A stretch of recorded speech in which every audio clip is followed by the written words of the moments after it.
Welcome to Rise 360. I'm so glad rather to have you here. Much later in the conversation, I would kind of dig into how we even know each other, how we met. But I want to just start with this.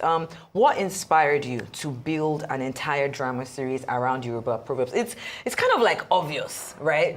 But nobody's really done it. So what inspired you to do that?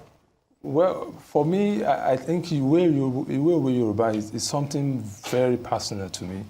Reason being that I found myself in a position on 2 different occasions where, someone would just bump into me and like, you be Yoruba guy now.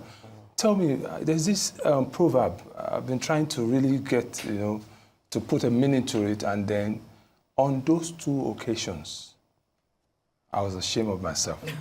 Reason being that I only gave a surface meaning, just like translating the meaning from Yoruba to English for those that bumped into me to give them the in-depth. So it kind of put me on spot to say, okay, imagine if my kids were the one who wanted to get the real meaning of those things. Because, when we talk about language, you have the rendition, you have the context, you have the objective. And that's one thing I've come to, find out in my journey, with the Iwe Yoruba, that all of the proverbs that we have in Yoruba language are for a purpose. They have their context, they have their objectives. And in it are embedded life nuggets. Oh, yeah. Because while I was, then of course I took up the challenge, and then I started collecting the Yoruba proverbs, so many of them, and then started diving into research, the meaning, why were they even put together and all of that. It will amaze you so much findings that I came across, and then even the roots of some of these proverbs, because some of these proverbs are tied to culture, some tradition, some even to some particular origin. So the findings and all of that, so I personalize it for myself initially though, that okay, let me just put these things together so that should in case my kids, someday ask me, Daddy, what's the meaning of Bopetiti Akololo Akpe Baba? So I won't have to, ordinarily before now, if you ask me, I'll tell you, just give the stammerer some time. You'll be able to call Baba. Yeah. But really, that's not the meaning. There's an in-depth meaning to that, in terms of the rendition and all of that. So putting them together, I then felt, okay, so am I only going to consume all of this knowledge that I've been able to acquire? So that was when I then said, okay, in what best form can I put it out so that others can also benefit from some of the research? And that's what bettered Iwe Yoruba. Okay, so I like the fact that you used a weakness of yours to do a movie like this, because you said someone asked you and you couldn't actually give the person the full meaning of what they asked you at the time, and you decided to make it a movie. Because I think at this point, this generation, we've lost touch with culture, tribe, and all that. Yeah. But let me ask you something. Most of these wise sayings, that is the proverbs and everything you collected on this particular production, who were the people that vetted it? Like, in terms of gatekeepers of the culture, did you have professors in the language that you sort of went to meet to help you get all these proverbs and get the full meanings? Because if you didn't know at the point, but now you know everything, so how did you collate all these proverbs in terms of trying to make it a movie? So majority of it from my findings were professors. Of course, absolutely. The likes of Wole Soyinka, there were some of these proverbs that were tied to him. The likes of, and that was the reason why I was very intentional about Peter Fatomilola, because he has some also that were, traced back to him. Okay. And that was why I had to visit him to find out what really motivated you, inspired you. And of course, some, were also originated by the elders, especially those who, are gifted with wisdom, especially those in back home, let me use that, let me not say in the village, because, back then, a lot of elders speak in parables, you understand? And those parables, a lot of times, are used to pass counsels to pass some lessons and all of that. And of course, some of these proverbs also as a result of life experience. Yeah. You know, one of it, which I find out to tie into that, was the popular proverb, "Àgbà ò ní wà lọ́jà, kórí ọmọdé tuntun kó wọ́." You understand? So that actually emanates from a real. Just tell our viewers. No, but I know. Should I try? Let me try. No, It means an older person can be in the market and see a child's neck bent. So that's the literal meaning. Yeah, so that's not the meaning. So if you're saying the meaning, that's like you just translating the language, not the rendition. You understand? I know you do, but so it means that, you know, an elder cannot be around and see things go bad. Do you understand? Like we have elders in the society, and then we're losing our morals. We're losing our cultures.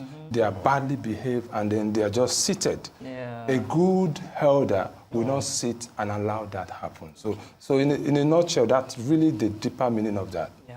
Okay, so I've learned. Have you also learned? So homework for you tomorrow. So I have two questions for you. First thing I want to say is, just like we've established in this now, many of these proverbs, wise sayings, and one way, they have multiple interpretations. So how do you decide which angle to dramatize for the screen? And secondly, what is the most ridiculous? Because there are some very funny ones. Yeah, sure. What would you say is the most, I don't say ridiculous because they all have, but just funny, you know, that of all the ways that you've maybe come across, which one really stood out to you like, how people is shy? I think the one for me would be, Kini Aparinwa Niso Onigbajamo. That's it. What is someone with a bad hair looking for in the salon? What business does someone who has a bad hair has in the salon? So, but really, of course, you then know that can't be the meaning. Because one thing that was able to help me distinguish really which one is more accurate, then I look at what context is it speaking, and then what could be the objective, you know, what could be the lessons, what could be, you know, the source that really, you know, put it out there and then make sense. Because, you know, you need to also reason from the logical perspective to see which one. Because the one I just gave as an example, like the Àgbà kò ní wà lọ́jà, if you go on Google, the same thing you said, I found it there. Which is just the literal meaning. And then has the highest score. Yeah. I was amazed. You understand? A lot of people actually marked that to be the right meaning. Wow. So then that tells me that there's a lot of work. Yes, especially in the advent of AI and all of that, so that our culture is not misplaced. You understand? Our root is not misplaced. Who we are, because most of these things, in a way, kind of tie us back to who we really are. So for me, that's very important. Fantastic. Okay, all right. So now, in producing this particular project, like logistics, assembling talent, what was it like for you? And for the talents, did you need to, because now you have gone to get extra knowledge on these proverbs, did you need to sort of teach them, or they already knew what these things were? Like, how do you put them together to make this production? Okay, for me, yes, I was intentional about getting talent who are hungry. You know, when I say who are hungry, who are really ready to give me what I really 100%. Want. Yes. So for me, what I was very particular about was the speaking of Yoruba. Because if you go out there... I have to say that, so me and Ikena, if we audition now, no hope for us. I won't take this. I have hope. This is discrimination. You could be trained anyway. Yeah, so, you know, because I've seen a couple of Yoruba movies where, you know, you have the mist of other languages and all of that. So if you also take a look at some of those series, you find out that we were very intentional about even the dialect. Exactly. Because some of those proverbs, they have their root, like I mentioned earlier. So the dialect, where they actually, you know, come from, really also was something we're very intentional about. So we were very particular about, of course, the set, the environment, the speaking. You understand? So there's nothing like you're speaking and then something like okay. Some of I also You can't say okay in Yoruba. What's okay again? The okay, Oda. Oda. You understand? So for a lot of movies out there, Yoruba movies, you get to see that pass in a way, but we're very intentional about the fact that this is Yoruba thing. Of course, it cut across the lessons, the gems that are embedded in it, but at the same time, let's also use this as a medium to also celebrate Yoruba culture. Let me ask you real quick before she steps in. What is the dialect that is widely accepted in Yoruba lines? You talk about dialect now, because I know that they have, even the Ekiti, they have the way they speak. But what is the dialect that is widely accepted? I just want to ask you, which one do you feel is widely accepted? So when you use the word widely accepted, it's easy, it then kind of box me. It's a bit tricky, yeah. What's the most common? Yes, Yeah. so, well, I would say Jebu, and reason would be because of the social behaviors of Ijebu people. You understand? They are mostly known and they are common, especially with the different festivals that they put together. So the one we speak Lagos is Ijebu? No, absolutely. So that's what in Lagos, I think but that's just Lagos. There are so many other Lagos states. actually. Yeah, so many other states. Okay, Ijebu, all right. All right, so, just following up on the question, I love the fact that you honed on, the language, but how did that also now show itself in, costuming, in production design? Because I'm looking at some of the pictures from behind the scenes, and I see that you did not just make it, okay, let's film it in Lagos. You actually went to that, unique kind of traditional setting. Was that important to you? Let me think about the vision of Iwe Uwe Yoruba. Yes, of course. With the time that we have, of course, I wanted to take the audience back in time in terms of how does it really look back then, in terms of the environment and all of that. Mind you, some of those sets we built from scratch. Wow. And then so that let's have a feel, because most of these proverbs go way back. So in kind of putting a very good visual to it, I felt it's kind of important that we also take people back the lane to also have a feel of how should I use the word ancestors used to dress, and then how they so treasure even their attires and all of that, because we're really losing on that. Of course, we've embraced the modern attire and all of that, which is very good.